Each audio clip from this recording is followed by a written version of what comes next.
O silêncio do velório era pesado, só quebrado pelos soluços e sussurros dos presentes. O caixão cercado de flores brancas, o retrato sorridente do falecido, os discursos exaltando o homem bom, o pai exemplar, o amigo leal. Mas no canto da sala, um som destoava de tudo aquilo, uma risada contida.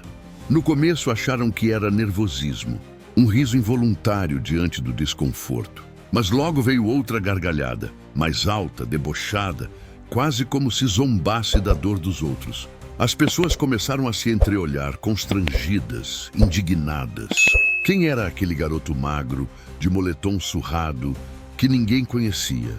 Quando a viúva fez seu discurso emocionado, agradecendo ao homem mais íntegro que já conheceu, o garoto soltou uma gargalhada tão alta que ecoou pelo salão.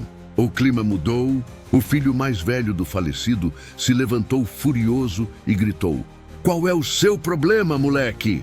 Você está rindo do meu pai?" O adolescente trêmulo olhou em volta, os olhares cheios de ódio, confusão, vergonha. De repente, seu rosto mudou. As lágrimas surgiram e ele balbuciou algo quase inaudível. "Vocês não sabem quem ele era." Antes que alguém reagisse, ele saiu correndo, esbarrando em cadeiras, derrubando flores, e sumiu pelas portas do cemitério. Atrás dele ficaram o silêncio, a raiva e uma dúvida sufocante. Quem era aquele garoto? E por que ele ria como se conhecesse um segredo que ninguém mais sabia? Essa história traz nomes e locais fictícios para preservar a verdadeira identidade das pessoas envolvidas. Mas acredite, ela é inspirada em fatos reais, e o que aconteceu naquele funeral deixou uma cidade inteira dividida entre o escândalo e a compaixão. Antes de continuar, me conta uma coisa nos comentários. Você acredita que as pessoas mostram quem realmente são só depois que morrem? Ou será que a verdade sempre dá um jeito de aparecer, mesmo quando todos tentam esconder? O salão paroquial estava cheio. Flores brancas, música suave e o cheiro forte de incenso tomavam o ar. O corpo de Henrique Vasconcelos, empresário respeitado e pai de família exemplar, estava sendo velado com todo o luxo que o dinheiro podia comprar. As pessoas se revezavam para abraçar a viúva, Dona Márcia, e os filhos, Eduardo e Fernanda. Todos comentavam a mesma coisa. Um homem bom demais para esse mundo. Ninguém notou quando o garoto entrou. Devia ter uns 16 ou 17 anos. Jeans rasgado, tênis velho, moletom preto. Caminhava cabisbaixo, segurando um pequeno papel amassado nas mãos. Ele ficou parado no fundo, observando o caixão de longe. Os minutos foram passando e as homenagens começaram. O filho mais velho discursou sobre o exemplo de moral que o pai deixava. A filha falou da saudade e do orgulho. A viúva, chorando, dizia que o marido foi um anjo enviado por Deus. E foi aí que o primeiro riso contido ecoou. Baixo, rápido, um som fora de lugar. Alguns convidados olharam ao redor, tentando identificar de onde vinha. O garoto abaixou a cabeça, tentando conter o riso, mas parecia impossível. Logo veio o segundo. Um riso nervoso, mas com algo de provocação. Um som que feria o clima solene da sala. As pessoas começaram a cochichar.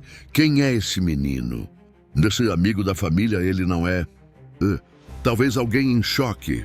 A viúva o notou. O olhar dela se fixou nele, curioso e desconfiado. Mas ela logo desviou, tentando manter a compostura. Só que o garoto parecia incapaz de parar. A cada frase bonita sobre o homem honesto, o pai de ouro, o exemplo de cidadão, ele ria um pouco mais. Quando o padre começou a falar sobre a pureza de coração do falecido, o garoto soltou uma gargalhada curta, seca, debochada. O som ecoou entre os bancos de madeira. Um silêncio absoluto tomou conta da sala. O filho mais velho se levantou. "Quem é você?" Ele gritou furioso. O garoto apenas olhou. Um olhar que misturava tristeza, raiva e algo que ninguém soube decifrar. Ele balbuciou: "Vocês não sabem quem ele era." E saiu correndo, esbarrando em tudo, enquanto os convidados confusos tentavam entender o que tinham acabado de presenciar. Aquele riso virou o assunto da cidade inteira. Quem era o garoto? Porque ele riu.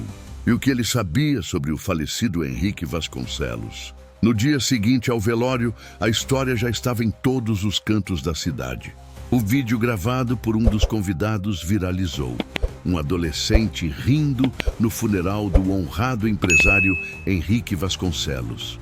Nos comentários, alguns diziam que era um doente, um sem noção. Outros diziam que aquele riso tinha algo de verdadeiro, como se o menino soubesse de um segredo que ninguém mais sabia. Dona Márcia, ainda devastada, chamou os filhos para conversar. "Descubram quem é esse garoto", ordenou. "Não quero que esse tipo de gente manche a imagem do seu pai."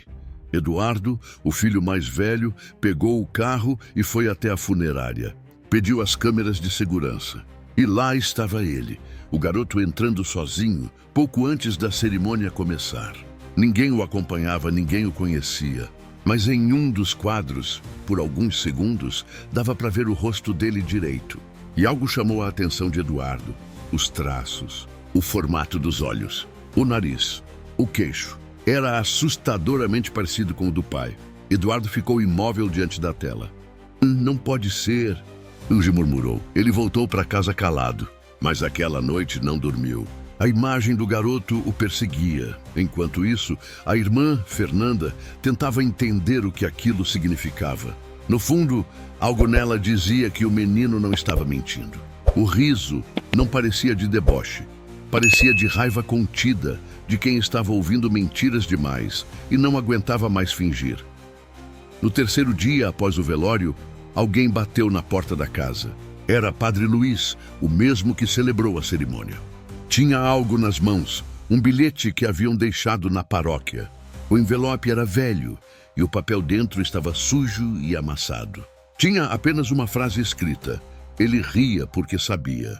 E o que ele sabia é o que vocês fingem não ver." A viúva ficou pálida.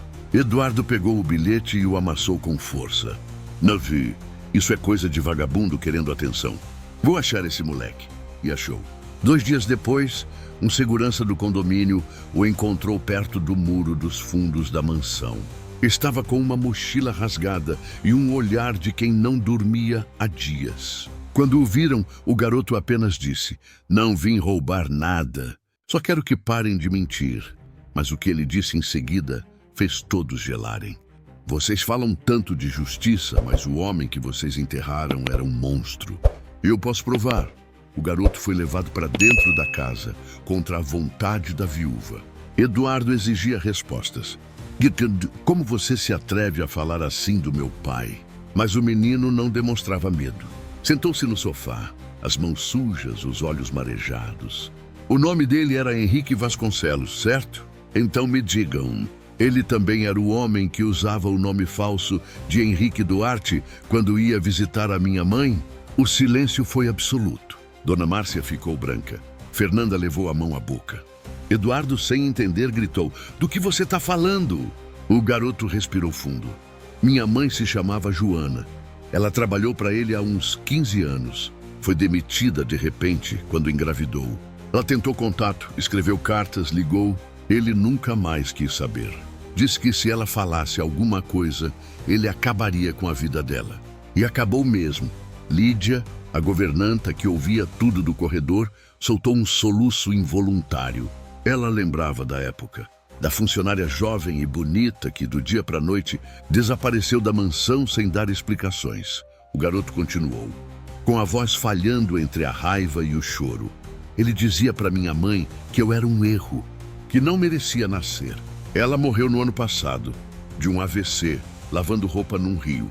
Eu nunca quis dinheiro dele, só queria entender por que ele nunca me quis. E quando ouvi que ele tinha morrido, achei que, não sei, e que ver o caixão dele talvez fizesse sentido. Mas aí, quando começaram a falar que ele era um homem bom, um exemplo, um anjo, não consegui segurar.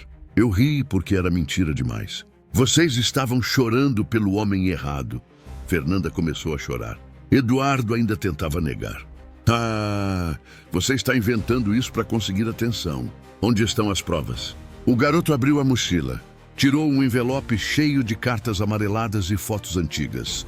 Henrique e uma mulher mais jovem, abraçados, sorrindo. Atrás das fotos, uma dedicatória: para sempre seu Henrique Duarte. O impacto foi imediato. A caligrafia, o anel, o sorriso, tudo era inconfundível. Dona Márcia cambaleou, sentindo o chão sumir sob seus pés. Meu Deus! Ele... Eduardo se virou para o garoto, tremendo. Você está dizendo que é meu... Irmão? O menino apenas abaixou a cabeça. Sou o que sobrou do que ele tentou esconder. E antes que pudessem dizer qualquer coisa, ele levantou. Caminhou até a porta e disse: vocês podem continuar chamando ele de santo, mas saibam que o inferno está cheio de homens como ele. Saiu, deixando a família mergulhada num silêncio sufocante. Do lado de fora, a chuva começou a cair. E junto com ela, a máscara perfeita de Henrique Vasconcelos começou a desabar. Nos dias que se seguiram, a casa dos Vasconcelos virou um campo de guerra silenciosa. Eduardo trancado no escritório, Fernanda evitando sair do quarto e Dona Márcia vagando pelos cômodos como um fantasma, tentando entender como pôde viver tanto tempo ao lado de um homem que nunca conheceu de verdade. Mas o silêncio não durou. Um funcionário antigo, que ouvira parte da conversa com o garoto, não conseguiu segurar a história. Em poucas horas, o boato se espalhou. O empresário modelo tinha um filho ilegítimo, abandonado à própria sorte. A imprensa local farejou o escândalo. Começaram a aparecer manchetes nas redes. Quem era o verdadeiro Henrique Vasconcelos? Jovem misterioso, revela segredos no funeral de empresário famoso. As perguntas começaram a bater à porta. Mas o que mais doía não era a exposição, era o peso da verdade. Márcia abriu as cartas deixadas pelo garoto. Eram dezenas, escritas por Joana, a mãe dele, pedindo ajuda, pedindo dignidade, pedindo que o pai do menino ao menos o reconhecesse. Nenhuma jamais foi respondida. Henrique as guardara em uma caixa trancada no cofre. Lá estavam também fotos do menino pequeno, provas de que ele sabia da existência do filho e escolheu ignorar.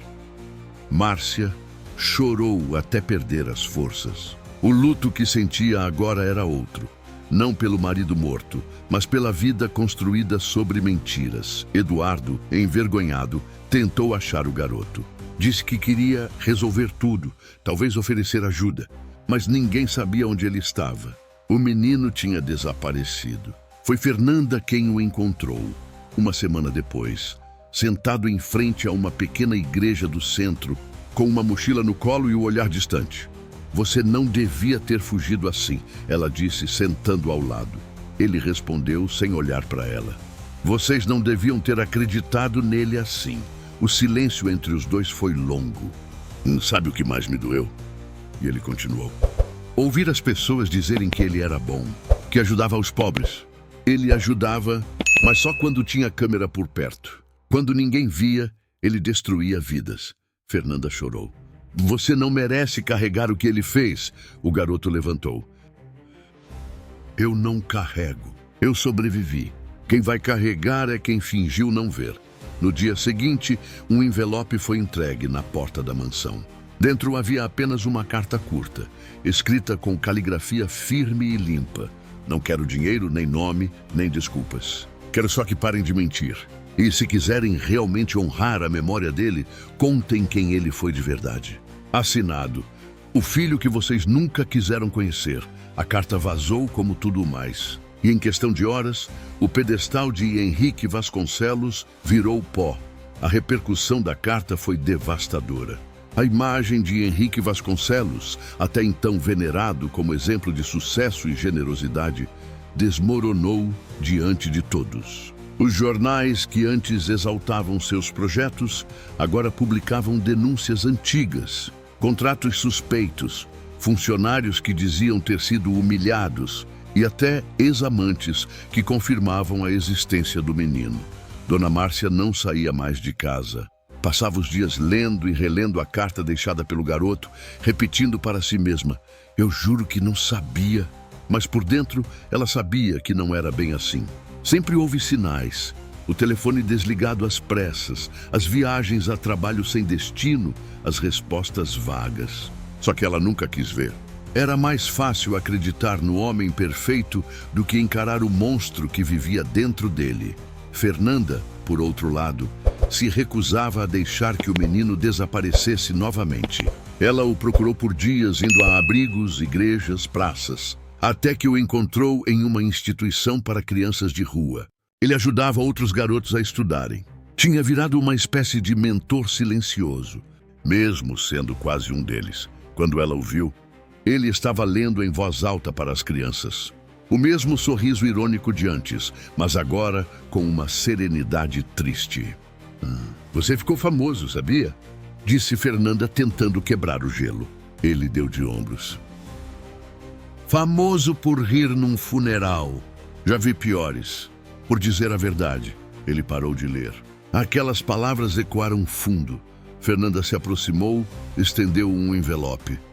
Isso é para você. Meu pai deixou uma parte da herança para uma fundação. E eu quero que você decida o que fazer com ela. Ele riu de leve. É engraçado. O homem que nunca me deu nada vai acabar ajudando as crianças que ele ignorou. Ela sorriu. Não, talvez seja um jeito de começar a consertar as coisas. Ele olhou para ela com sinceridade. Tem coisas que não se consertam, mas dá para fazer diferente. E foi o que ele fez. Criou uma pequena ONG em nome da mãe, Projeto Joana, para acolher mulheres em situação de abandono e filhos sem reconhecimento paterno. O dinheiro foi investido todo ali, sem ostentação. A mídia chamou de ato de redenção. Ele chamava de justiça atrasada. Alguns meses depois, o túmulo de Henrique Vasconcelos foi pichado. Alguém escreveu em letras grandes: nem todo herói usa terno. Fernanda sabia quem tinha feito, mas não disse nada. Ela só sorriu e deixou flores.